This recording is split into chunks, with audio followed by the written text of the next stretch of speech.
festa das Iabás, ela é uma festa muito importante, não só aqui no nosso Ilê, como em vários lugares, vários Ilê Axés, porque ela é uma festa de todas as santas, é uma festa das Iabás.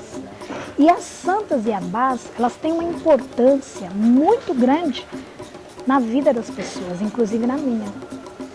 Particularmente falando, essa é uma festa que me emociona muito, porque eu tenho Oxum, eu sou de Exu com Oxum. E essa senhora que me acompanha há mais de 23 anos, para mim é um prazer enorme estar aqui nessa função, nessa energia, junto com vocês, meus irmãos de santos, meus pai Carlito, mãe Carmen. É uma festa importante, sim, muito, porque, como eu lhe disse, eu me sinto bem, eu fico calma, eu esqueço de todos os meus problemas que eu tenho.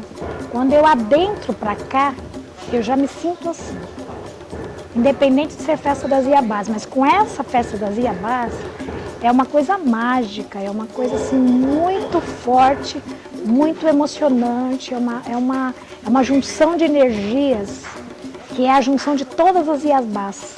Olá, sejam todos muito bem-vindos no próximo sábado, dia 19, da Festa das Iabás, aqui no Ilê Olá, Omi Axé Opoaracá. Eu gostaria de convidar todos, que venham participar, comemorar conosco essa grande festa das Iabás no Ilê Olá, Omi Axé Opoaracá. É a nossa festa na nossa grande Iê Opondá e de todas as Iabás.